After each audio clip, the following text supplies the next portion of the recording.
Em abril de 1841, Silas Rutledge fez um anúncio que chocou até mesmo os mais cruéis proprietários de plantações da Carolina do Sul. Ele estava colocando sua filha, Catherine, uma mulher de 28 anos, com mais de 118 kg, sob a completa autoridade de um homem escravizado chamado Ezekiel Cross. Não como ama, não como acompanhante, mas como seu dono em todos os sentidos relevantes, exceto no papel. A sociedade branca do condado de Colatin ficou escandalizada, mas não fazia ideia do que Rutledge realmente estava fazendo ou do que Ezekiel Cross faria com Catherine nos meses seguintes. Em novembro, o corpo de Catherine havia mudado de maneiras inexplicáveis. 13 homens estavam mortos e a fazenda Cypress Grove não passava de cinzas. O que realmente aconteceu entre aquele homem escravizado e a filha do proprietário da plantação? O que ele fez com ela que aterrorizou a todos que testemunharam?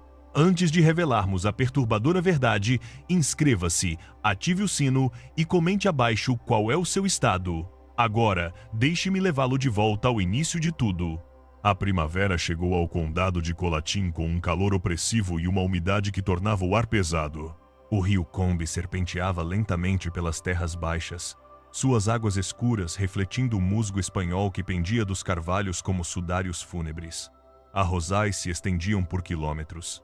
Seus campos alagados eram cultivados por centenas de pessoas escravizadas que se moviam com água até os joelhos do amanhecer ao anoitecer. Essa era a riqueza construída sobre o sofrimento, a prosperidade extraída da miséria humana. Tudo justificado por homens que se convenciam de que a crueldade era simplesmente a ordem natural das coisas. A fazenda Cypress Grove ocupava 800 acres de terra moderadamente produtiva. Seu proprietário Silas Rutledge não fazia parte da elite do condado, mas desejava desesperadamente ser. Ele possuía 58 pessoas escravizadas, o que o tornava rico para a maioria dos padrões, mas mal o qualificava como uma pessoa de classe média na sociedade local. As famílias verdadeiramente poderosas possuíam milhares de acres e centenas de escravos. Passavam o verão em Charleston e enviavam seus filhos para universidades no norte. Seus nomes carregavam um peso que podia abrir portas ou destruir reputações com uma única palavra. Silas casou-se com Elizabeth Yancey em 1812, uma união que lhe trouxe propriedades de terra modestas e um sobrenome respeitado.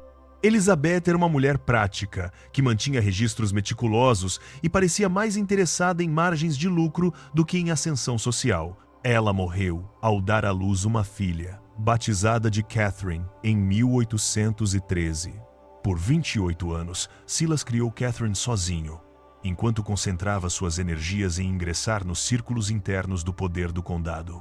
Ele era um homem alto, magro como aqueles que se esquecem de comer quando consumidos pela obsessão. Seus cabelos embranqueceram prematuramente, dando-lhe uma aparência severa que combinava com seu temperamento frio. Nos negócios, era conhecido por ser astuto, mas honrado o suficiente, o tipo de homem que negociava com firmeza, mas cumpria sua palavra. Sua filha, Catherine, cresceu isolada, educada por tutores, sem nunca se sentir verdadeiramente pertencente a lugar nenhum. Em 1841, aos 28 anos, ela pesava quase 118 kg. Seu corpo estava inchado, devido a anos de medicamentos prescritos por médicos que a diagnosticaram com histeria e distúrbios nervosos femininos. Ela sofria ataques violentos, nos quais gritava e atirava objetos. No ano anterior, havia atacado o pai com um abridor de cartas, deixando uma cicatriz em sua mão esquerda. A sociedade branca do condado de Colatin cochichava sobre ela com falsa compaixão. Pobre Silas Rutledge, sobrecarregado com uma filha louca. Que pena. Ela fora uma criança tão bonita. Nenhum deles sabia a verdade. Nenhum deles sabia o que Catherine havia testemunhado aos 12 anos, ou que sua loucura não era loucura, mas uma resposta racional a viver com monstros. A carta chegou em 7 de abril, entregue por um mensageiro particular. Silas a abriu em seu escritório, esperando correspondência comercial.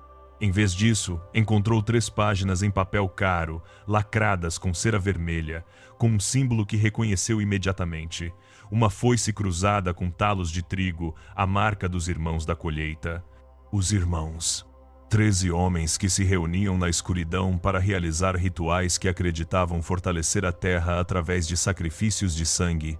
Misturavam antigas tradições europeias com crenças emprestadas de pessoas escravizadas que compreendiam espíritos e poder. Acreditavam que os fortes deveriam consumir os fracos, literalmente quando necessário. Silas havia sido iniciado em 1822. Ele participara de talvez 40 encontros ao longo de 19 anos, participando de rituais que variavam do perturbador ao monstruoso. A carta o informava que estava em dívida. $12.000 emprestados ao longo de anos de perdas em jogos de azar e investimentos fracassados, uma quantia impossível. O pagamento exigiria a venda da maior parte de suas terras e de todos os seus escravos, destruindo tudo o que havia construído. Mas a carta oferecia uma alternativa. Uma demonstração de comprometimento de membros em situações difíceis. Silas levaria sua filha Catherine e a colocaria sob a autoridade completa de um de seus escravizados. Não temporariamente, não como punição, mas como uma genuína transferência de responsabilidade. A escravidão duraria um ano inteiro. O homem escravizado teria controle total sobre ela, suas atividades diárias e seu tratamento. Silas anunciaria isso publicamente em uma reunião das famílias mais proeminentes do condado, explicando como uma medida médica extrema para a condição de sua filha. A humilhação seria absoluta. Em uma sociedade onde as mulheres brancas eram supostamente preciosas e protegidas acima de todas as outras, Silas estaria declarando que sua filha valia menos que sua propriedade. Mas se ele concordasse, sua dívida seria perdoada e os irmãos lhe dariam apoio financeiro para restaurar sua posição. Silas ficou sentado em seu escritório por horas naquela noite. Ele pensou em suas opções. A falência o destruiria completamente. Os irmãos tinham conexões com todos os juízes, advogados e políticos da região. Eles poderiam fazê-lo desaparecer se ele se tornasse um problema. Ou ele poderia sacrificar a dignidade de sua filha para manter sua própria posição, a escolha para a qual a sociedade o havia treinado, propriedade acima das pessoas, poder acima da moralidade. Ele escreveu sua aceitação à luz de velas e a enviou antes do amanhecer. 3 dias depois, outra carta chegou com um nome e um breve histórico. Ezequiel Cross, 33 anos. Adquirido recentemente por meio de um intermediário de uma plantação na Virgínia. Suas habilidades incluíam carpintaria e fitoterapia. Seu temperamento era descrito como calmo e obediente. O que a carta não mencionava era que Ezequiel Cross havia sido escolhido especificamente para esse propósito, que sua chegada a Cypress Grove não fora por acaso, que ele carregava consigo uma ardente necessidade de justiça e a paciência para esperar o momento exato. Ezequiel chegou em 13 de abril em uma carroça conduzida por um traficante de escravos chamado Henderson. A carroça parou diretamente na casa principal, algo incomum, já que a maioria das transações de escravos acontecia perto dos celeiros. Silas saiu para a varanda, protegendo os olhos do sol da manhã. Na cama da carroça estava Ezequiel. A primeira coisa que Silas notou foram seus olhos. A maioria dos escravizados mantinha o olhar baixo como mecanismo de sobrevivência, mas Ezequiel olhou diretamente para Silas, com uma expressão calma e avaliadora. Isso deixou Silas profundamente desconfortável. Ezequiel era alto, talvez 1,88 m, com ombros largos e músculos definidos por uma vida inteira de trabalho árduo. Sua pele não apresentava marcas de chicotadas. Suas roupas eram simples, mas limpas.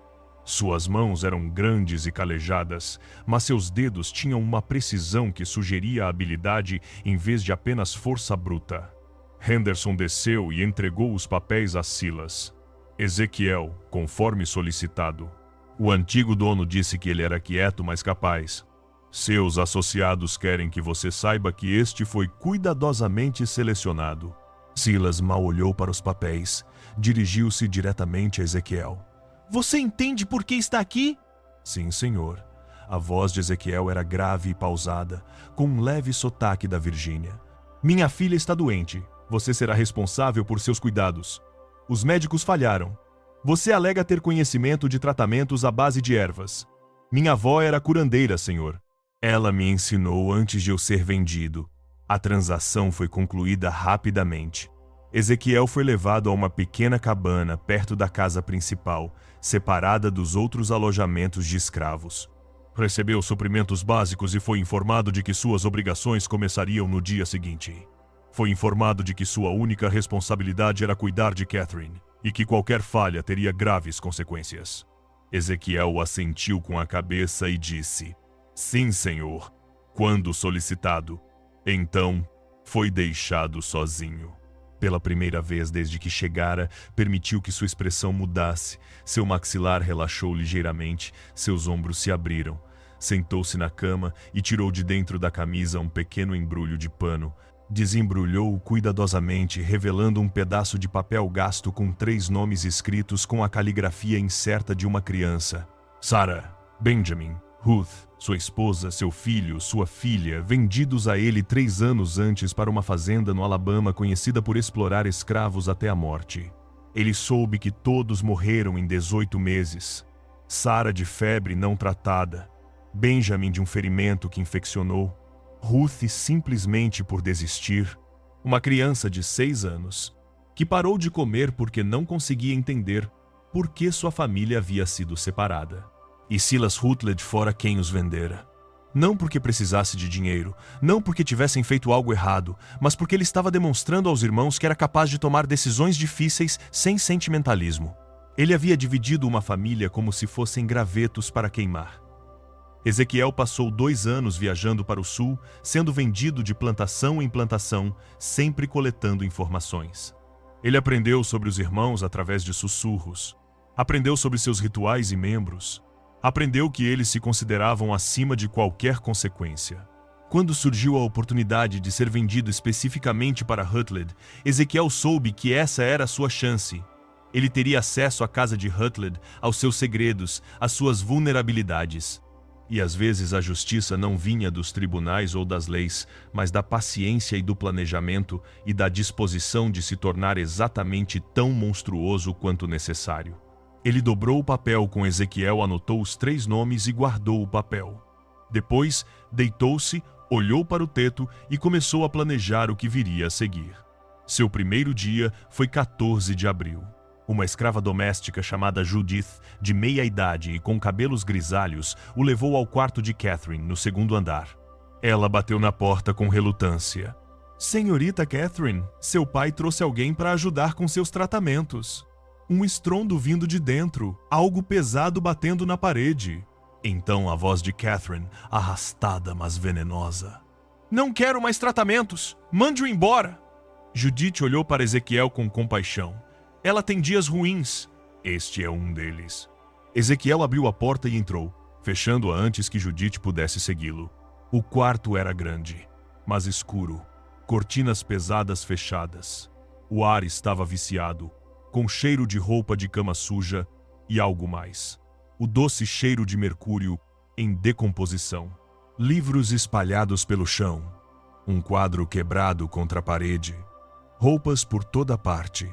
Catherine estava sentada em uma cadeira perto da lareira fria, envolta em um roupão manchado. Seus cabelos escuros estavam soltos e emaranhados. Seu rosto estava inchado, os olhos desfocados. Suas mãos tremiam continuamente nos braços da cadeira. Ela olhou para Ezequiel com confusão, depois com medo, depois com raiva. "Quem é você?" perguntou. "Chega de médicos", respondeu Catherine. "Não sou médico, senhorita. Meu nome é Ezequiel. Seu pai me pediu para ajudá-la lá." "Ajudar?" Ela riu asperamente. "É o que todos eles dizem." Ajuda, tratamento, remédio, eles querem dizer veneno, querem dizer correntes, querem dizer silêncio. De repente ela se levantou cambaleando. "Eu sei o que é isso. Ele está me punindo novamente por me lembrar, por falar, por me recusar a esquecer." Ezequiel permaneceu imóvel, sem demonstrar ameaça. "O que você deveria esquecer?" A pergunta a pegou de surpresa. Sua raiva se transformou em algo mais vulnerável. "Você não sabe." "Não sei de nada, senhorita. Apenas que seu pai diz que você não está bem." Catherine o estudou atentamente, como se o estivesse vendo pela primeira vez. Você não é daqui, Virgínia. Senhorita, sabe o que acontece nesta casa? O que fazem no porão? O pulso de Ezequiel acelerou, mas ele manteve a expressão neutra. Não sei do que quer dizer. Mentirosa. Não há calor nisso. Apenas exaustão. Todos mentem. É mais fácil do que a verdade. Ela sentou-se pesadamente. Deixe-me em paz. Diga ao meu pai que seu mais recente tormento falhou. Mas Ezequiel foi até a janela e abriu as cortinas. A luz do sol inundou o ambiente. Catherine gritou, cobrindo os olhos. Quando foi a última vez que a senhora saiu, senhorita? Não consigo andar tanto, estou muito fraca. Quando foi a última vez que a senhora comeu sem glúten por 1 minuto sequer? O remédio é necessário. Os médicos dizem que sim. E se os médicos estiverem errados? Ela tirou as mãos dos olhos. Olhou para ele com uma mistura de esperança e terror. O que você disse? Ezequiel se afastou da janela. Este era o momento, a primeira carta jogada. Eu disse, e se os médicos estiverem errados? E se tudo que lhe disseram sobre sua condição não for para ajudá-la, mas para mantê-la sob controle? E se seu pai a estiver envenenando há anos para garantir que você nunca fique bem o suficiente para falar sobre o que viu? Silêncio absoluto. Os olhos de Catherine se arregalaram. Suas mãos trêmulas pararam. Por 30 segundos, ela apenas ficou sentada, pensando. Quando falou, sua voz estava diferente, mais clara. Ele lhe contou. Seu pai não me contou nada, senhorita. Mas eu tenho olhos. Eu sei o que é envenenamento por mercúrio. Eu sei o que é uso prolongado de metanfetamina. Mulheres saudáveis não ficam assim sem que alguém trabalhe duro para que isso aconteça. Por que você diria isso? A suspeita voltou. Isso é uma armadilha. Você está me testando. Estou lhe dizendo que posso ajudá-la a ficar realmente bem, com a mente clara, forte o suficiente para sair deste quarto. Mas não será fácil. Seu corpo está dependente desses medicamentos há anos. Parar será doloroso. Você se sentirá pior antes de melhorar e seu pai não vai aprovar. Então por que você faria isso? Ezequiel a encarou. Porque tenho meus próprios motivos para querer que Silas Rutledge sofra.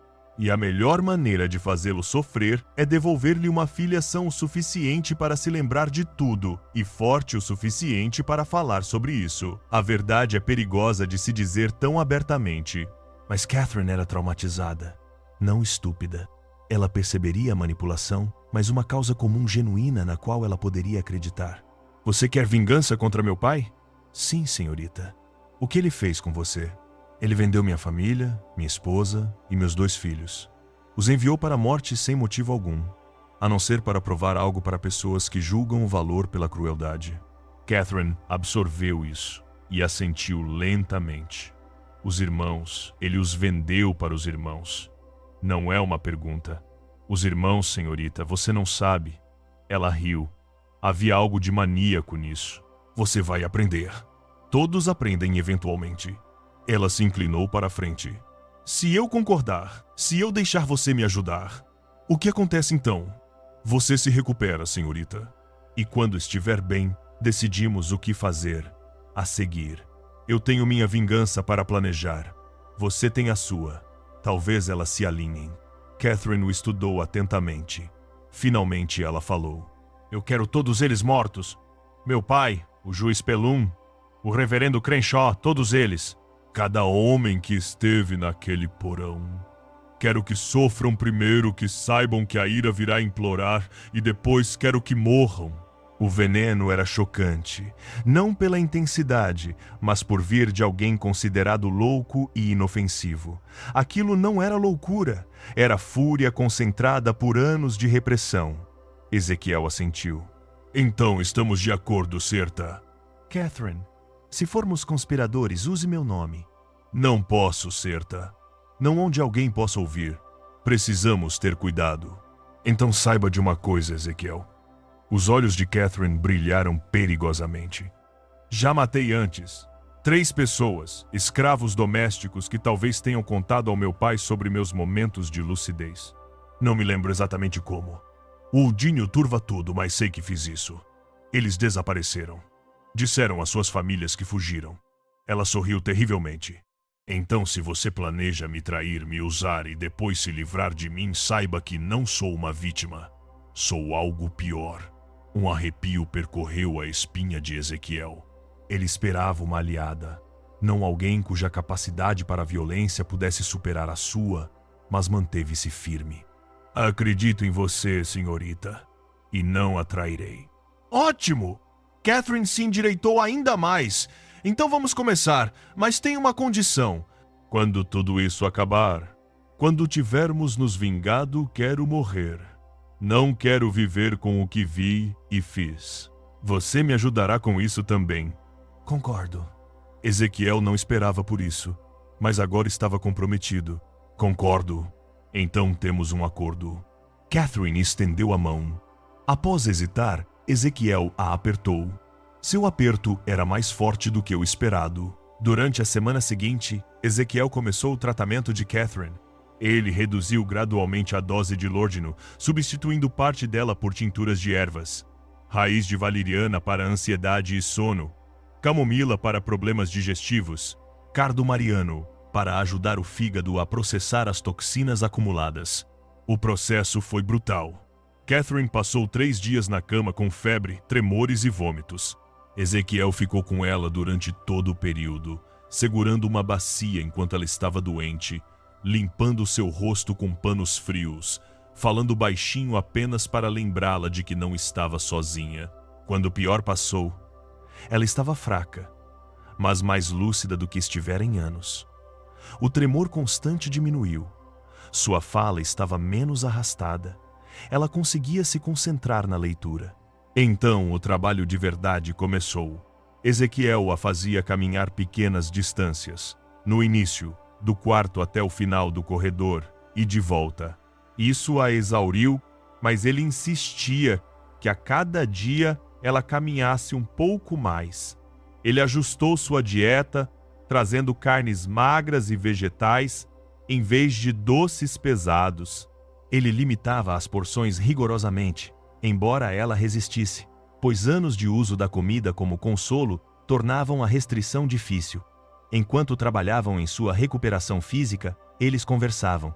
Catarina contou a ele sobre o porão, sobre o que viu aos 12 anos.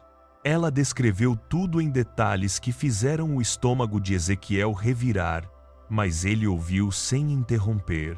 Ela contou a ele sobre os anos de manipulação psicológica que se seguiram. Seu pai convencendo a todos, inclusive a ela mesma, de que ela era louca, de que inventava memórias, de que nada do que ela dizia era confiável. Ela contou-lhe sobre o diário que mantinha escondido, páginas que documentavam datas e horários em que seu pai saía tarde da noite, nomes de visitantes em horários estranhos, sons vindos de baixo que não deveriam ser possíveis. Ezequiel contou-lhe sobre sua família, sobre Sara, que cantava enquanto trabalhava e ensinou os filhos a ler apesar do perigo. Sobre Benjamin, que aos 8 anos fazia cálculos matemáticos que impressionavam os capatazes. Sobre Ruth, que amava flores e colhia flores silvestres para embelezar a cabana. Contou-lhe como Silas chegou à plantação na Virgínia com um mandado de compra, como os inspecionou como gado, como concordou em comprar os 3 por um preço razoável, mas mudou os termos no último momento, dizendo que só precisava da mulher e das crianças, não de Ezequiel. Como separou a família deliberadamente, sem nenhum motivo prático, simplesmente porque podia, e sorriu ao fazê-lo. Ezequiel disse baixinho: "É disso que me lembro mais. Meu filho chorando, segurando minha perna, implorando, minha esposa tentando ser forte, dizendo a Benjamin para ser corajoso, e seu pai sorrindo como se tivesse prazer em causar aquela dor." Catherine ouviu com os olhos agora mais claros. "Sinto muito. Sei que sinto muito é só uma palavra, mas sinto muito que você tenha sofrido por causa do que meu pai é. Você não é responsável pelo que ele deixa escapar." "Não, mas eu sou responsável pelo que farei a seguir. E eu prometo a você, Ezequiel, ele pagará pelo que tirou de você. Todos eles pagarão." O anúncio formal estava marcado para 29 de abril. 41 pessoas se reuniram na sala de jantar do Cypress Grove para o que os convites descreviam como um importante anúncio familiar. A elite do condado chegou em carruagens. O juiz Pelham com sua esposa Eleanor, o reverendo Crenshaw com sua filha Marcus Fanning e sua família Benjamin Lyle do banco. A refeição foi farta. Ostras, pato assado, vários pratos de arroz, batata doce, pão fresco, um bolo imponente de sobremesa. Enquanto isso, Catarina sentava-se à direita do pai, comendo pouco, falando quando lhe dirigiam a palavra, mas sem oferecer nada por iniciativa própria. Ezequiel servia ao lado de outros escravos da casa, movendo-se, silenciosamente, reabastecendo os copos e recolhendo os pratos. Ele era invisível para a maioria dos convidados, mas ouvia cada palavra, observava cada interação e arquivava as informações. Após a sobremesa, Silas se levantou e bateu com a mão no copo. Meus amigos, obrigado por se juntarem a nós. Como vocês sabem, Catherine não está bem há anos. Tentamos todos os tratamentos, médicos de Charleston, um especialista da Filadélfia. Nada ajudou até recentemente. Ele gesticulou na direção de Ezequiel. Há 2 semanas trouxe Ezequiel que tem conhecimento de fitoterapia. Como vocês podem ver, Catherine está muito melhor, mais lúcida, calma, mais ela mesma do que há muitos anos. Murmúrios educados circularam pela mesa. Catherine manteve a expressão neutra, embora Ezequiel tenha visto suas mãos apertando o guardanapo sob a mesa. Essa melhora, continuou Silas, levou a uma decisão difícil. Catherine precisa de cuidados contínuos mais intensivos do que nossa casa pode oferecer. Após muita reflexão, decidi que Ezequiel assumirá total responsabilidade pelo bem-estar da minha filha. Ele terá autoridade completa sobre seu tratamento, atividades diárias e condições de vida com efeito imediato. O murmúrio mudou de tom. Agora era confusão. Vários convidados trocaram olhares. O rosto da Sra. Pelham demonstrava choque. Marcus Fanning se pronunciou. Silas, eu não entendo. O senhor está colocando sua filha sob os cuidados de uma escrava permanentemente. Eu a estou colocando com alguém que teve sucesso onde outros falharam. A saúde da minha filha é mais importante do que as convenções sociais. Mas certamente, o reverendo Crenshaw interveio cautelosamente. Existem outras opções. Uma acompanhante, uma enfermeira, alguém mais apropriado. A expressão de Silas endureceu. Eu tomei minha decisão. Catherine concorda. Não concorda, filha? Todos os olhares se voltaram para Catherine. Este era o momento em que ela poderia recusar. Poderia expor tudo. Poderia fazer tudo desmoronar. Em vez disso, ela sorriu. Um sorriso pequeno, controlado, sem revelar nada. Eu confio no julgamento do meu pai. Ezequiel tem sido gentil e seus tratamentos ajudam. Estou satisfeita com este acordo. Perfeitamente dito. Mas Ezequiel viu o que os outros não viram. Viu seus nós dos dedos brancos no guardanapo. Viu o brilho em seus olhos prenunciando violência. Ela estava desempenhando o papel exigido, o da filha obediente. Mas por dentro ela gritava. A noite transcorreu em uma conversa constrangedora. Alguns convidados foram embora cedo. Outros ficaram para falar com Silas em particular, fazendo perguntas que não queriam que se tornassem públicas. Ezequiel captou fragmentos da conversa. Tem certeza de que isso é sensato? O que as pessoas vão dizer? Os irmãos não aprovarão que isso se torne público. Essa última frase foi dita em voz baixa pelo juiz Pelham perto do escritório. A resposta de Silas foi baixa demais para ser ouvida. Mas o que quer que ele tenha dito fez Pelham assentir e dar um tapinha em seu ombro. À meia-noite, todos os convidados haviam partido. Catarina recolheu-se ao seu quarto. Silas foi para o seu escritório. Ezequiel ajudou na limpeza e depois subiu as escadas. Bateu suavemente na porta de Catarina. Entre. Ela sentou-se perto da janela, ainda com o vestido de jantar, olhando para o terreno escuro. Ela não se virou. Está feito, então. Sou oficialmente sua responsabilidade. Propriedade da propriedade. Que absurdo. Como a senhora está se sentindo, senhorita? Quero incendiar esta casa com todos dentro. Mas precisamos ter paciência. Não é isso que a senhora me diz? Sim, senhorita. Concordei porque quero que se sintam seguros. Quero que pensem que isto é apenas a excentricidade do meu pai. Quero que se esqueçam de mim enquanto trabalhamos. Ela virou-se para olhá-lo. Viu as caras deles. O nojo. A pena. Pensam que sou patética. Não fazem ideia do que estamos a planear. E o que é exatamente que estamos a planear, senhorita? Catherine dirigiu-se à sua cômoda e tirou uma caixa de madeira. Dentro havia papéis cobertos com a sua caligrafia. Tenho vindo a documentar tudo o que me lembro há anos. Datas, nomes, descrições de rituais codificados para que pareçam um disparate se forem encontrados. Mas eu consigo decifrá-los. Temos o suficiente para destruir 20 homens. E alguém vai acreditar em nós, senhorita? Uma mulher que se recuperou recentemente da loucura e um homem escravizado. Não. É por isso que precisamos de provas. Que não possam descartar. Provas físicas reais. Ela tirou uma página específica. Sei onde guardam os registros. A Irmandade mantém um livro-razão de todas as atividades, de todos os rituais, de todos os sacrifícios, da participação de todos os membros. Garante que todos são igualmente culpados. Meu pai mencionou isso anos atrás, antes de perceber que eu me lembraria. Onde está esse livro-razão? No porão. Há um cômodo escondido além do quarto principal. Nunca vi lá dentro, mas os ouvi falar sobre ele. É lá que eles guardam tudo que não podem se dar ao luxo de perder. Ezequiel sentiu uma mistura de excitação e pavor. Tal livro-razão seria uma prova devastadora, mas obtê-lo significava entrar no coração do domínio dos irmãos. Precisaríamos acessá-lo quando a casa estivesse silenciosa. Meu pai viaja mensalmente a Charleston a negócios. A próxima viagem é dia 14 de maio. Ele ficará fora por 3 dias. Isso nos dá 2 semanas para nos prepararmos. Precisamos da planta baixa do imóvel. Cada cômodo, cada esconderijo. Posso ajudar. Venho pensando nisso há 16 anos. Sei exatamente o que precisa ser feito. Eles passaram uma aga. Discutíamos os detalhes em sussurros. Catherine esboçou a planta do porão de memória. Ezequiel perguntou sobre guardas, chaves e horários dos escravos. Quando saiu do quarto dela, já eram quase 2 da manhã. Caminhou até seu pequeno quarto, com a mente a mil. Estava totalmente comprometido com a conspiração envolvendo uma mulher brilhante, problemática e assustadora. Pegou o papel com os nomes de sua família e o leu à luz de velas.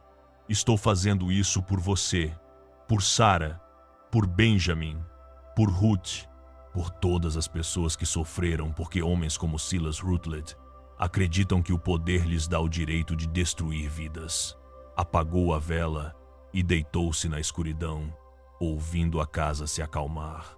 Em algum lugar abaixo, em um porão que ele nunca vira, estavam segredos capazes de destruir as famílias mais poderosas da Carolina do Sul. Em 2 semanas ele desceria para encontrá-los. As 2 semanas se passaram com uma calma enganosa. Catherine continuou melhorando.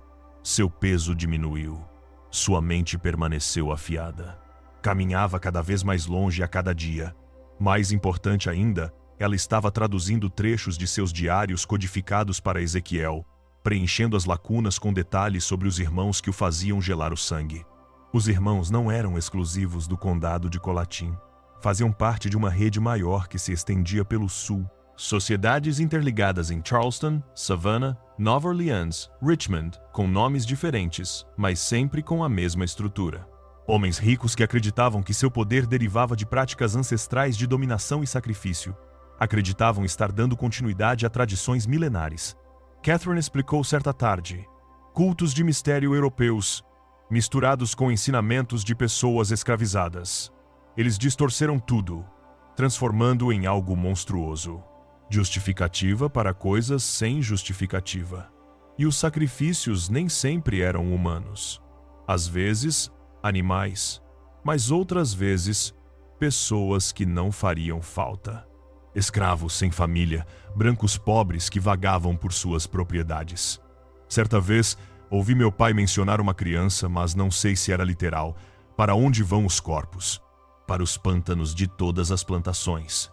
Os corpos são levados para lá e nunca mais encontrados. Os jacarés fazem o resto. E este livro-razão documenta tudo isso. Cada ritual por 40 anos. Nomes, datas, Descrições. Eles o mantêm porque precisam de cumplicidade mútua. Todos igualmente culpados, para que ninguém possa expor os outros sem se destruir. Chegou o dia 14 de maio. Silas partiu para Charleston de manhã cedo, levando sua carruagem e seu criado. Ele ficaria com sócios, trataria de negócios e retornaria na noite de 16 de maio. Isso lhes dava quase 3 dias inteiros. Esperaram até o anoitecer antes de partir. A casa voltou à rotina noturna. Às 22 horas, a casa principal estava silenciosa. Encontraram-se no quarto de Catherine. Ela havia trocado de roupa, vestindo roupas escuras e simples que permitiam liberdade de movimento. O cabelo estava preso firmemente. Ela parecia alguém se preparando para a batalha. Tem certeza, senhorita? Nunca estive tão certa. Vamos. A entrada do porão ficava na cozinha, atrás da despensa. A porta parecia um painel de madeira, mas, pressionada para a direita, abriu-se com um clique, revelando uma escada estreita que descia para a escuridão. O cheiro a atingiu imediatamente. Terra úmida, fumaça antiga e algo orgânico e podre. Catherine percebeu sua reação. Você se acostuma. Gostaria de poder dizer que o cheiro desapareceu, mas estaria mentindo. Desceram com cuidado. Ezequiel carregava uma lanterna com a tampa fechada que fornecia pouca luz. A escada era íngreme e gasta, a madeira rangendo. Depois de 20 degraus, chegaram ao fundo. O porão era maior do que o esperado, facilmente uns 9 metros quadrados, com tetos baixos sustentados por vigas grossas. O chão era de terra batida, as paredes revestidas de pedras que exudavam umidade. No centro estava o que Catarina chamava de altar, embora agora parecesse apenas uma pesada mesa de madeira. Mas manchas escuras em sua superfície e sulcos esculpidos nas bordas contavam sua própria história. Ao redor da sala havia castiçais, potes de barro selados com cera, caixas de madeira e um suporte com vestes pretas com detalhes carmesins. Ao longo de uma parede, prateleiras com livros e papéis. Catarina se movia com a certeza de quem segue um mapa decorado. Conduziu Ezequiel até a parede oposta onde as pedras pareciam sólidas, mas pressionou uma pedra em particular e algo estalou. Uma seção se abriu para dentro, revelando outra câmara. Esta sala era menor, com cerca de 3 metros quadrados, e ali os irmãos guardavam seus segredos. O livro Razão estava sobre um suporte de madeira no centro, enorme, com 60 centímetros de altura e 45 de largura, encadernado em couro escuro com fechos de metal. Ao lado, havia cadernos menores. Ao redor das paredes, prateleiras continham potes que Ezequiel se recusava a examinar de perto. Ali, sussurrou Catarina, apontando. É disso que precisamos. Ezequiel aproximou-se do suporte e abriu o livro cuidadosamente. As páginas eram de pergaminho grosso, cobertas por uma caligrafia meticulosa. Nomes e datas que remontavam a 1800. Descrições de rituais escritas com detalhes clínicos, como experimentos científicos em vez de atrocidades. Ele começou a ler, e a cada entrada, seu horror aumentava. Esses homens não haviam cometido violência apenas ocasionalmente. Eles a tornaram sistemática. Reuniões regulares a cada 6 semanas, rituais sincronizados com os ciclos agrícolas, acreditando que a terra era regada com sangue. Eles haviam matado pelo menos 37 pessoas ao longo dos anos, provavelmente mais. A maioria eram escravizados, mas também brancos pobres, indígenas, qualquer pessoa vulnerável. E havia anotações sobre o consumo. Eles não apenas matavam, como também comiam. Pedaços das vítimas eram preparados de maneiras específicas e consumidos durante refeições ritualísticas que, acreditavam, transferiam poder. Meu Deus, sussurrou Ezequiel. Isso é pior do que eu imaginava. Eu tentei te avisar. A voz de Catherine era monótona. Eu os vi quando tinha 12 anos. Eu os vi cortando pedaços daquela mulher no altar. Eu vi meu pai erguer um cálice e beber. Depois, passei 16 anos ouvindo que eu era louco, que eu tinha imaginado tudo, mas eu sabia. Eu sempre soube. Ezequiel folheou as páginas procurando por registros sobre sua família. Encontrou-os em outubro de 1838, 3 linhas. Comprou uma unidade familiar da Virgínia. Mulher Sarah. Filhos Benjamin e Ruth.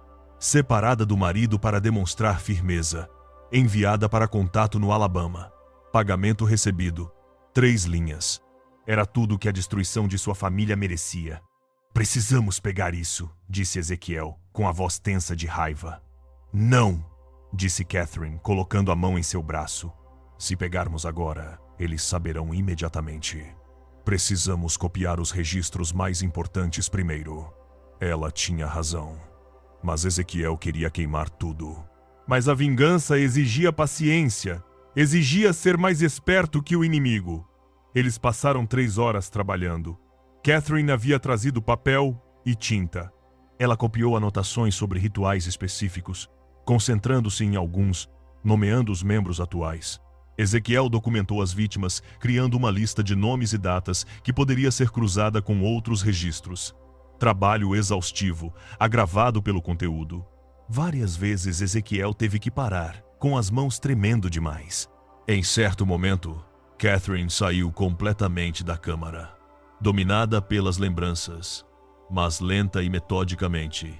Eles construíram seu caso, página após página de evidências. Estavam tão concentrados que nenhum dos dois ouviu passos na escada do porão. O primeiro sinal de que algo estava errado foi quando uma luz brilhou na câmara externa, a luz da lanterna muito mais forte do que a única lâmpada que tinham. Ezequiel ergueu o olhar bruscamente, com o sangue gelando. Silas Rutledge estava parado na porta, ladeado por 2 outros homens. Atrás deles, pelo menos mais 4 figuras no porão principal. Devo admitir, disse Silas calmamente. Estou impressionado. Não pensei que vocês encontrariam a câmara interna. Catherine se levantou lentamente, colocando-se entre o pai e Ezequiel. Você deveria estar em Charleston. Eu deveria estar, mas nunca confiei. Sua recuperação milagrosa. Então, fiz os preparativos. Saí esta manhã, sim, mas voltei esta tarde e vigiei a casa a noite toda, esperando para ver o que você faria. Ele entrou no quarto, com os 2 homens bloqueando a saída. Você realmente achou que eu não preveria isso? Que eu não me prepararia para a possibilidade de você se lembrar e buscar vingança? Você me envenena há 16 anos. A voz de Catherine permaneceu firme apesar de tudo. E você espera que eu simplesmente aceite isso? Espero que você entenda que era necessário. Você viu algo que não deveria ter uma filha. Você não poderia entender. Eu não podia permitir que você destruísse tudo. Eu tinha 12 anos e vi você assassinar uma mulher e comer sua carne. Isso não foi medo, pai. Foi uma reação razoável ao presenciar o mal. Mal? Uma palavra tão simples. Silas avançou mais para dentro do quarto, os olhos alternando entre Catherine e Ezequiel. E você, usando minha filha para chegar até mim, enchendo a cabeça dela com ideias de vingança? Ezequiel não disse nada, calculando distâncias e probabilidades. 7 homens contra 1, com Catherine sem condições de lutar. A situação parecia sem esperança. Silas parecia ler seus pensamentos. Não façam nenhuma tolice. Não quero ferir nenhum de vocês. Não permanentemente, mas não posso deixar essa rebelião continuar. Ele gesticulou para os homens atrás dele. Levem-nos para cima. Precisamos discutir o que acontece a seguir. Eles foram levados para o escritório de Silas e trancados lá dentro. A sala não tinha janelas, exceto por uma grande clarabóia impossível de alcançar. A porta era de carvalho maciço, trancada por fora. Assim que ficaram sozinhos, Catherine se aproximou de Ezequiel. Você está ferido? Não, senhorita, mas estamos em sérios apuros. Sim, mas não tanto quanto você pensa. Ela tirou algo de dentro do vestido. Os papéis que eles estavam copiando. Consegui ficar com eles. Ele não me revistou. Confiante demais. Isso não vai ajudar se estivermos mortos. Não vamos morrer. Não esta noite. Os olhos de Catherine eram calculistas. Meu pai vai querer resolver isso sem me matar, se possível. Eu ainda sou filha dele. Do sangue dele. Isso nos dá vantagem. Na hora seguinte, eles ouviram chegadas, vozes no corredor, homens se reunindo, os irmãos estavam se reunindo. Finalmente, a porta se abriu. Marcus Fanning estava lá, com um semblante sombrio. Eles estão prontos para vocês. Venham em paz, e não lhes fará mal. Eles foram conduzidos novamente ao porão. Desta vez, A câmara principal havia sido transformada. Todos os 13 membros da Irmandade presentes, vestidos com trajes rituais, havia velas acesas em todos os castiçais. O altar estava coberto com um pano carmesim, 13 cadeiras dispostas em círculo perfeito, todas ocupadas, exceto a de Silas, na cabeceira do altar. Ezequiel e Catarina estavam posicionados no centro do círculo, obrigados a ficar de pé, de frente para Silas. Os outros membros observavam com expressões que variavam da curiosidade à hostilidade. Silas removeu o capuz. Irmãos da colheita, obrigado por virem com tão pouco aviso prévio. Enfrentamos uma crise. Minha filha e seu associado descobriram nossa câmara secreta. Viram o livro Razão. Estavam copiando as anotações quando os interrompi. O juiz Pelham se pronunciou. Então, eles devem ser silenciados permanentemente. Não é complicado. Discordo. Silas ergueu a mão. Minha filha é de sangue. Não posso simplesmente me livrar dela sem esgotar outras opções. E o homem representa uma oportunidade. Que oportunidade? Perguntou o reverendo Crenshaw. Para testar algo em que acredito há muito tempo. Que uma pessoa pode ser atraída para o nosso trabalho por meio de suas próprias ações, se for devidamente enquadrada. Silas se virou para Ezequiel. Você quer se vingar de mim. Você quer me destruir pelo que fiz à sua família. Eu entendo. Mas e se eu lhe oferecesse um tipo diferente de vingança? Uma mais significativa? Eu não entendo. Ezequiel disse cuidadosamente. Estou lhe oferecendo a filiação, não como igual. Os irmãos não aceitam homens de cor como membros plenos, mas como associados. Você participaria de nossas reuniões, rituais, e em troca eu lhe daria o que você mais deseja. Minha família está morta. Você não pode me dar o que eu quero. Não, mas posso lhe dar vingança contra as pessoas que os mataram. O dono da plantação no Alabama que explorou sua esposa e filhos até a morte. O nome dele é Edward Gaines. Ele não faz parte dos irmãos. Ele não tem proteção nossa. Se você se juntar a nós, prove sua lealdade. Eu lhe darei recursos para destruí-lo. Dinheiro. Informações.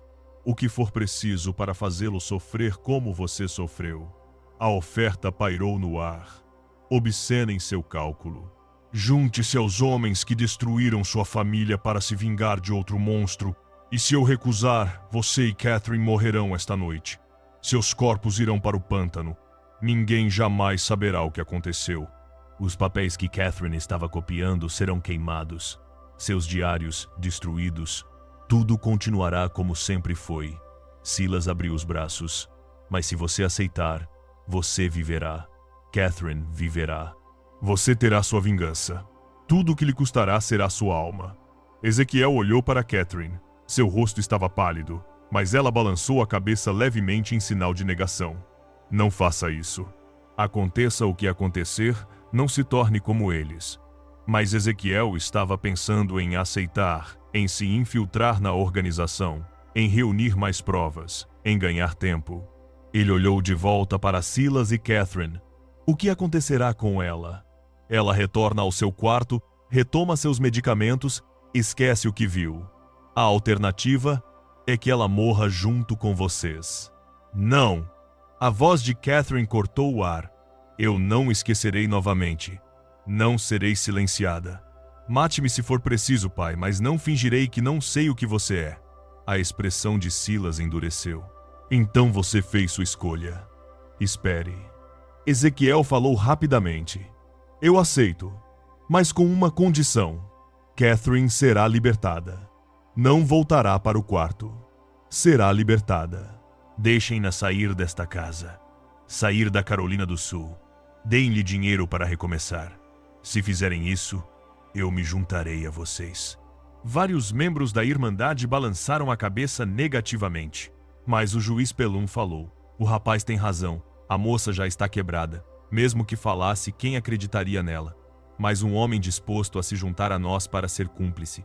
Isso é valioso. Isso prova que nosso poder se estende até mesmo àqueles que nos odeiam. Silas ponderou. Finalmente assentiu. Muito bem. Catherine será enviada para o norte. Tenho associados na Filadélfia que a acolherão. Ela receberá uma nova identidade e uma pensão para se sustentar, mas nunca poderá retornar à Carolina do Sul. Nunca poderá contatar ninguém de sua antiga vida. Ela estará morta para todos aqui. Concordo. Catherine encarou Ezequiel. Não, eu não vou deixá-lo sozinho. Concordo. Ezequiel a interrompeu. Ela será libertada. Eu me junto a vocês. Então temos um acordo. Silas se virou para os outros. Catherine parte amanhã. A iniciação de Ezequiel será daqui a 3 semanas, na próxima reunião regular.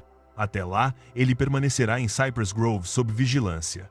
Se tentar escapar ou contatar alguém, o acordo será anulado e ambos morrerão. Entendido? Ezequiel assentiu. Catherine pareceu querer discutir, mas Ezequiel a encarou e balançou a cabeça levemente. Confie em mim. Catherine partiu na manhã seguinte. Uma carruagem fechada a levou embora ao amanhecer. Ezequiel observou da janela de sua cabine enquanto ela descia a longa estrada e desaparecia entre as árvores. Ela não teve permissão para se despedir. Ele não teve permissão para falar com ela após o confronto no porão. Mas, quando ela foi escoltada até seu quarto na noite anterior, olhou para trás uma vez e em seus olhos ele viu algo que lhe deu esperança. Ela entendeu. Ela sabia que ele não havia se rendido de verdade. Ela sabia que aquilo era uma estratégia. Não era derrota, mas sim uma questão de saber se ela realmente iria para a Filadélfia ou se tinha seus próprios planos. As 3 semanas seguintes foram as mais longas da vida de Ezequiel. Ele era mantido sob constante vigilância. 2 supervisores o seguiam por toda parte. Não lhe era permitido sair dos limites da plantação. Davam-lhe trabalhos sérvios para mantê-lo ocupado. Tarefas sem sentido que não serviam apenas para preencher o tempo. Mas também lhe era permitido acesso à casa principal, ao escritório onde Silas guardava seus papéis, ao porão onde ocorreria a próxima reunião. Estavam o observando, sim, mas também o testando, para ver se ele tentaria escapar, se tentaria sabotar algo.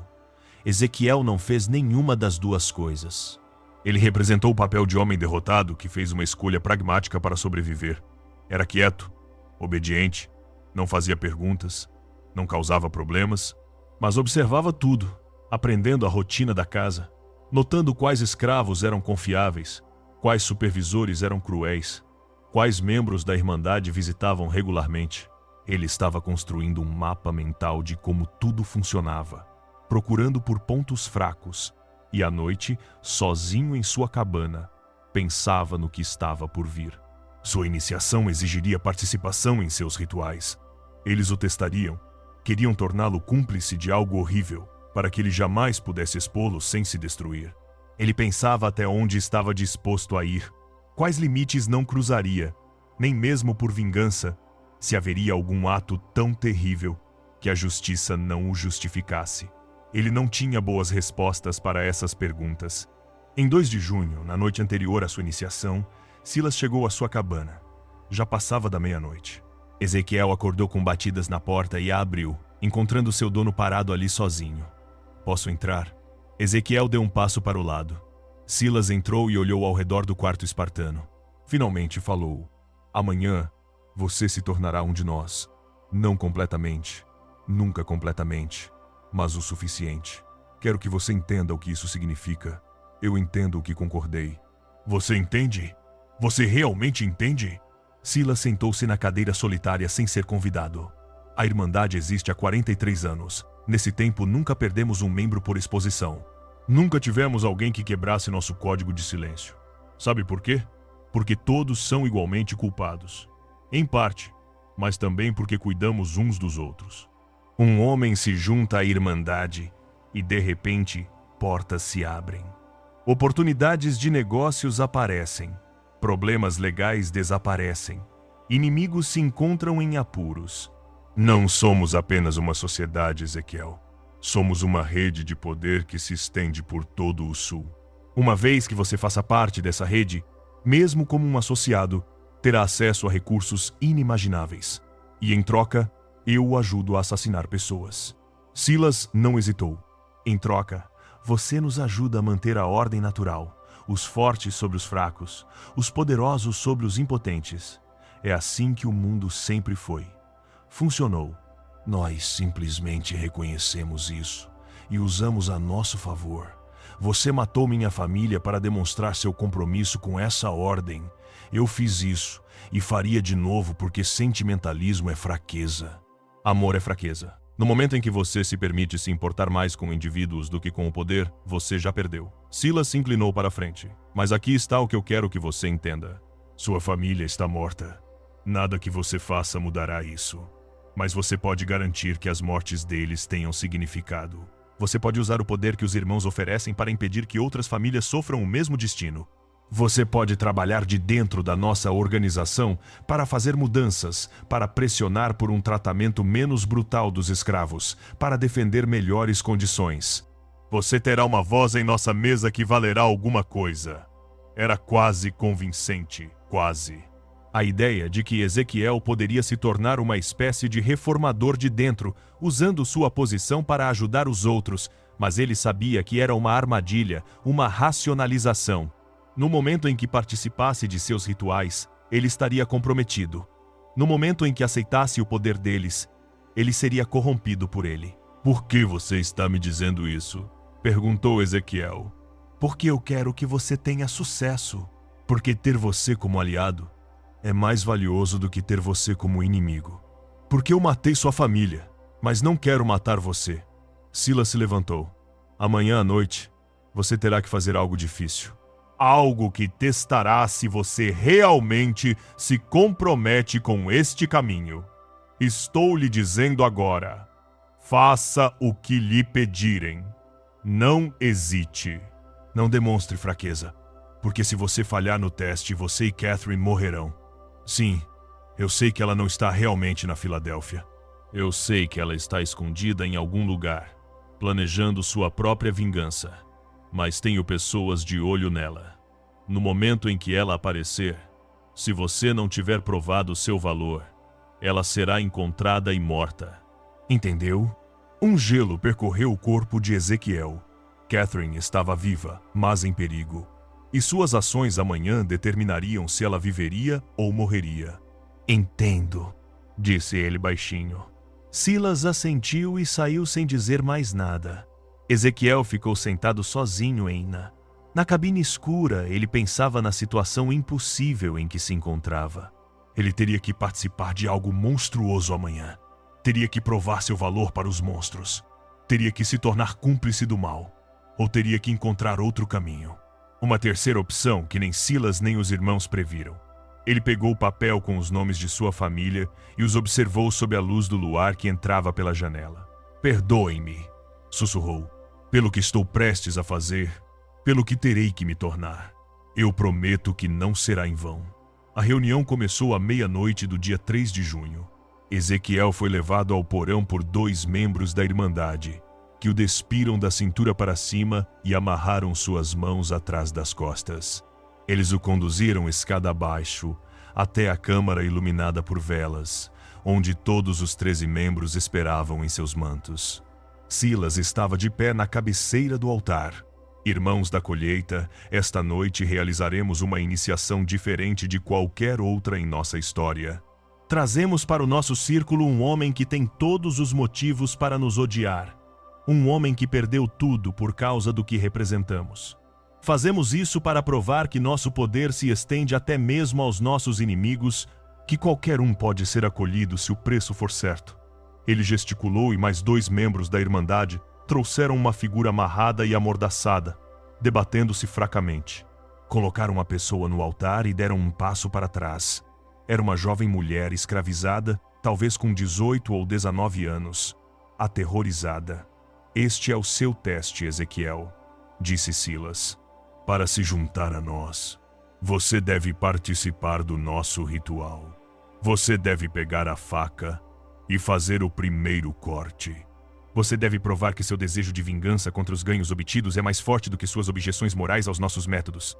Se você se recusar, morrerá aqui esta noite. Se aceitar, você se tornará um de nós, e nós o ajudaremos a destruir o homem que matou sua família. Os outros membros da Irmandade começaram a entoar cânticos baixos e rítmicos em uma língua que Ezequiel não reconhecia. As velas tremeluziam, sombras dançavam nas paredes. Silas estendeu uma faca, lâmina longa, cabo terrivelmente afiado envolto em couro. Pegue-a, faça a escolha. Ezequiel olhou para a mulher no altar. Ela chorava, tentando gritar através da mordaça. Seus olhos encontraram os dele, e neles ele viu cada pessoa escravizada que já havia sofrido nas mãos de pessoas como os irmãos. Ele viu Sara, Benjamim, Ruth. Ele se viu. Olhou para a faca, para Silas, para os 13 homens que observavam para ver o que ele faria. Este era o momento, o ponto em que ele se tornaria um monstro, ou morreria resistindo. Mas havia uma terceira opção, uma que ele vinha planejando há 3 semanas, uma que exigia sincronia perfeita e comprometimento absoluto. Ele pegou a faca. Os membros da Irmandade assentiram em aprovação. Silas sorriu. O cântico aumentou de intensidade. Ezequiel caminhou em direção ao altar. Os olhos da mulher se arregalaram de terror. Ele ergueu a faca e então se moveu não em direção à mulher, mas sim em direção ao membro da Irmandade mais próximo. A faca brilhou à luz de velas e se cravou na garganta do homem antes que alguém pudesse reagir. O sangue jorrou. O homem desabou. Ezequiel agarrou a túnica do membro caído, arrancando-a num só movimento. Jogou-a sobre as velas mais próximas, mergulhando metade da sala na escuridão. O caos se instaurou. Ele se moveu pela confusão como a própria violência encarnada. Anos de fúria se transformaram em ação. Agarrou outro homem, usando-o como escudo enquanto alguém o atacava. Jogou o corpo contra mais 2 membros, enredando-os. Chutou um joelho, ouviu um osso estalar, pegou um castiçal e o esmagou contra um rosto. Os irmãos eram homens poderosos, mas não eram guerreiros. Eram fracos, privilegiados, acostumados a que outros cometessem violência por eles. Ezequiel não era nada disso. Ele lutou em direção ao altar onde a mulher jazia, agarrou-a e cortou suas amarras com a faca que de alguma forma ainda conseguira manter consigo. "Coham!" gritou ele escada acima. "Coham!" Ela se desvencilhou do altar e fugiu. Ezequiel se virou para encarar os membros restantes da Irmandade, 7 deles ainda de pé, bloqueando a escada. "Vocês cometeram um erro terrível", disse Silas, com a voz firme apesar da carnificina. "Vocês se mataram e mataram Catarina." Talvez, disse Ezequiel. mas levarei comigo quantos de vocês eu puder. O que ele não sabia era que acima deles, na casa principal, Catarina havia retornado. Ela nunca fora a Filadélfia. Estivera escondida nos alojamentos dos escravos, esperando, planejando, reunindo aliados entre os escravizados de Cypress Grove. E quando ouviu a comoção vinda do porão, quando viu a jovem irromper da cozinha gritando, ela soube que era a hora. O acerto de contas. Catherine passou 3 semanas recrutando. Ela se mudou, de fazenda em fazenda, sob a proteção da escuridão, falando com pessoas escravizadas, que conhecia desde sempre, pessoas que a viram crescer, que sofreram sob o domínio de seu pai. Ela lhes contou sobre os irmãos, sobre o porão, sobre os rituais, e disse-lhes que aquela noite seria a noite em que poderiam acabar com tudo. 23 pessoas compareceram, homens e mulheres que não tinham mais nada a perder, que haviam perdido filhos. Eles não estavam familiarizados com os rituais dos irmãos, haviam visto amigos desaparecerem nos pântanos. Haviam suportado décadas de brutalidade por homens que se consideravam intocáveis. Chegaram armados com ferramentas do campo, machados, foices, martelos. Chegaram com uma fúria que se acumulava há gerações. Quando a jovem irrompeu do porão, Catherine os conduziu para baixo. Os membros da Irmandade, ainda tentando subjugar Ezequiel, não os ouviram chegar até que fosse tarde demais. Os escravizados invadiram o porão como uma maré. Não houve misericórdia no que se seguiu, nenhuma hesitação. Eram pessoas a quem haviam sido ensinadas a vida inteira que eram propriedade, que seu sofrimento não importava, que suas vidas não tinham valor. Agora, estavam provando quão erradas eram essas crenças. Os irmãos tentaram lutar, O juiz Pelum sacou uma pistola, mas foi derrubado antes que pudesse atirar. O reverendo Crenshaw implorou por misericórdia e não a recebeu. Marcus Fanning tentou fugir pelas escadas e foi arrastado de volta para baixo. Silas Rutledge, vendo tudo desmoronar ao seu redor, tentou uma última jogada desesperada. Agarrou Catherine, puxando-a para si com uma faca em sua garganta. Pare ou eu a mato. O silêncio tomou conta do ambiente. Catherine olhou para o pai sem medo nos olhos. Faça isso. Mate-me. Não muda nada. Você já perdeu. Eu ainda posso escapar. Eu ainda posso. Você ainda não pode fazer nada. A voz de Catherine era fria. Você passou 16 anos tentando me quebrar, tentando me fazer esquecer, tentando me convencer de que eu estava louca. Mas você falhou. Eu me lembrei de tudo. E eu vou assistir você morrer. Ela golpeou-o com o cotovelo nas costelas com uma força repentina e brutal. O aperto dele afrouxou. Ela se virou bruscamente. E antes que Silas pudesse se recuperar, Ezequiel estava lá. Eles se encararam, o homem escravizado e o dono da plantação.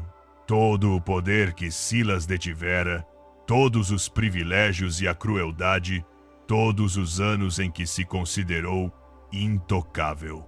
Nada disso importava agora. Você tirou tudo de mim, disse Ezequiel em voz baixa. Minha esposa, meus filhos, minha vida. Você fez isso sem motivo algum, a não ser para provar algo a homens que valorizavam a crueldade acima da humanidade. Por favor, disse Silas. Apenas essa palavra, patética e desesperada. Minha esposa disse, por favor? Meu filho? Alguma das pessoas que você matou neste porão disse isso? Ezequiel balançou a cabeça, sem piedade. Não para você. Nunca. O que aconteceu em seguida foi brutal e definitivo. Os escravizados garantiram que nenhum dos irmãos sobrevivesse. 13 homens que se consideravam acima das consequências aprenderam em seus últimos momentos que o poder era uma ilusão, que a crueldade sempre acabava por se voltar contra eles. Quando tudo terminou, Catherine estava no centro do porão, cercada por corpos. Ela tremia não de medo, mas de libertação. 16 anos de raiva finalmente encontraram vazão. Ezequiel se aproximou dela. Você está ferida? Não. E você? Cortes leves. Nada sério. Ele olhou ao redor para a carnificina. O que fazemos agora? Agora? O sorriso de Catherine era sombrio. Agora queimamos tudo. O porão, o livro-razão, as evidências. Destruímos cada vestígio do que aconteceu aqui. Mas essa evidência poderia provar o que eles fizeram. Poderia trazer justiça. Justiça? Catherine riu amargamente. Ezequiel olhou em volta. Isso é justiça. O único tipo que conseguiríamos. Se tentarmos levar esse livro-razão às autoridades, o que acontece? Seremos caçados e mortos. Os membros sobreviventes da Irmandade em outros condados virão atrás de nós. Isso só termina se todos acreditarem que o capítulo de Cypress Grove morreu em um acidente. Se não houver evidências, nem testemunhas, nem história para contar. Ela estava certa e Ezequiel sabia disso. Então queimamos tudo. Eles passaram as próximas 2 horas se preparando. Os escravizados que os ajudaram partiram antes do amanhecer, desaparecendo de volta para suas respectivas plantações. Eles não diriam nada. Não tinham visto nada. Não sabiam de nada. Era assim que a sobrevivência funcionava. Catherine e Ezequiel derramaram óleo no porão, empilharam lenha e gravetos, colocaram os corpos em posições que pudessem parecer um acidente se alguém investigasse. Então pegaram o livro-razão e todos os diários e os colocaram no centro do altar. Esperem, Ezequiel disse. Ele abriu o livro-razão pela última vez e encontrou as anotações sobre sua família. Com cuidado, arrancou as páginas, dobrou-as e as guardou dentro da camisa. Por eles, para que não sejam esquecidos. Catherine assentiu. Então, pegou uma vela e a aproximou da madeira embebida em óleo. O fogo se alastrou imediatamente. Em poucos minutos, o porão estava em chamas. Eles fugiram pelas escadas e saíram correndo da casa, ficando no quintal, observando as chamas consumirem a fazenda Cypress Grove. As pessoas viriam. Outras fazendas veriam a fumaça. Haveria perguntas, mas Catherine e Ezequiel já tinham sua história preparada. Um terrível acidente. Uma vela derrubada no porão. O patrão e seus convidados presos lá embaixo. Tão trágico, tão terrível, que ninguém jamais saberia a verdade. Enquanto o sol nascia sobre as ruínas em chamas, Catherine se virou para Ezequiel. O que você fará agora? Vá para o norte. Use o caos deste incêndio para desaparecer. Talvez encontre outros que queiram lutar para criar um novo lar. Trabalho que pode ajudar as pessoas a escapar. Ele tirou o papel com os nomes de sua família. Não posso trazê-los de volta, mas posso garantir que outros não sofram o mesmo destino, e também irei para o norte. Usarei o dinheiro que venho roubando das contas do meu pai há anos. Recomeçar, ela fez uma pausa. Mas eu não vou esquecer. Vou documentar tudo o que aconteceu aqui. Vou anotar tudo, para que algum dia, de alguma forma, alguém saiba a verdade. Eles lacraram os registros. Lacrarão seu depoimento também se você tentar torná-lo público. Então eu o esconderei. Vou codificá-lo. Vou deixá-lo em algum lugar para ser encontrado daqui a décadas, quando todos estivermos mortos e ele não puder mais nos machucar. Ela olhou para a casa em chamas. A verdade sempre acaba vindo à tona. Mesmo quando as pessoas tentaram enterrá-la, permaneceram lá até que o fogo se extinguisse. Até que a fazenda Cypress Grove não fosse nada além de cinzas e madeiras enegrecidas, até que não restasse nada para mostrar que 13 homens se reuniram ali para cometer atrocidades. Então eles seguiram em direções opostas, Catherine rumo ao norte para Charleston e eventualmente Filadélfia, Ezequiel para o oeste em direção à fronteira, onde os escravizados podiam desaparecer em comunidades que não faziam perguntas. Nunca mais se viram. A versão oficial era exatamente como haviam planejado. Um trágico acidente. Silas Rutledge e 12 cavalheiros proeminentes estavam reunidos em Cypress Grove para discutir negócios quando um incêndio começou. Os 13 morreram no porão, sufocados pela fumaça antes que pudessem escapar. Uma perda terrível para o condado de Coletim. Funerais com todas as honras. Elogios fúnebres exaltando suas contribuições para a sociedade. Foi relatado que Catherine Rutledge também morreu no incêndio. A filha perturbada de seu pai, presa em seu quarto, sem conseguir escapar, uma nota de rodapé particularmente triste, para um evento já trágico. Ninguém questionou. Ninguém investigou a fundo. Os escravizados que participaram do incêndio não disseram nada. Não tinham motivos para falar e todos os motivos para permanecer em silêncio. A maioria foi vendida em poucos meses para diferentes plantações, à medida que Cypress Grove era liquidada. Eles se espalharam pela Carolina do Sul e além, levando seu segredo para o túmulo. Os anos se passaram. As ruínas de Cypress Grove foram eventualmente demolidas. O terreno foi vendido. Novos prédios foram construídos. A vida seguiu em frente como sempre, encobrindo o passado com o presente. Mas os sussurros persistiram. Histórias contadas nas senzalas altas horas da noite sobre a plantação onde os senhores queimaram. Sobre a noite em que a justiça foi feita aos homens que se julgavam intocáveis. Sobre a mulher e o homem que fizeram isso acontecer. As histórias mudavam a cada vez que eram contadas, tornando-se lendas, tornando-se mitos. Mas a essência permaneceu. Que a crueldade tinha consequências. Que o poder não era absoluto. Que às vezes, os impotentes encontravam seu poder. Em 1863, durante a Guerra Civil, tropas da União ocuparam a área onde Cypress Grove ficava. Encontraram evidências de antigos túneis sob a propriedade, ossos no pântano próximo, marcas em árvores que sugeriam locais de rituais, mas a guerra continuou e ninguém teve tempo de investigar mais a fundo. Em 1971, durante os trabalhos de demolição, um diário foi encontrado lacrado em uma parede. O diário detalhava tudo: nomes, datas, rituais, vítimas. Mas, como Catherine havia previsto, estava codificado. E antes que alguém pudesse decifrá-lo completamente, o diário desapareceu dos registros do condado. Alguns dizem que foi destruído. Outros dizem que foi levado por descendentes das famílias dos irmãos, que protegiam os segredos de seus ancestrais. Alguns acreditam que ainda existe em algum lugar, esperando para ser redescoberto no momento certo. O que se sabe é o seguinte: 13 homens proeminentes morreram em um incêndio em 1841. Catherine Rutledge desapareceu pouco depois, embora seu corpo nunca tenha sido encontrado. Um homem escravizado chamado Ezekiel Cross teria sido vendido para uma plantação no Alabama, mas não há registro da transação. E, por anos a fio, circularam histórias entre as comunidades de escravizados sobre uma rede que ajudava pessoas a escapar, liderada por um homem que havia enfrentado o monstro e vencido. Se essas histórias eram verdadeiras ou apenas fruto da imaginação, ninguém pode afirmar com certeza.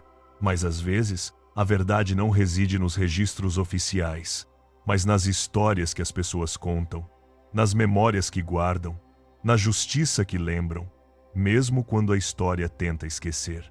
Este mistério nos mostra que o poder construído sobre a crueldade nunca é tão sólido quanto parece. Que segredos mantidos na escuridão eventualmente vêm à tona, que as pessoas consideradas impotentes muitas vezes detêm o poder mais perigoso de todos: o poder do testemunho, o poder da memória, o poder de se recusar a esquecer. O que você acha desta história? Acredita que tudo foi revelado? Acha que aquele diário ainda existe em algum lugar, esperando para ser encontrado? Deixe seu comentário abaixo. Se você gostou desta história e quer mais mistérios históricos sombrios como este, inscreva-se no canal Liturgy of Fear. Ative o sino de notificações para nunca perder uma história. E compartilhe este vídeo com alguém que adora mistérios que confundem a linha entre história e terror. Essas histórias precisam ser lembradas. Essas vozes precisam ser ouvidas. Até o próximo vídeo.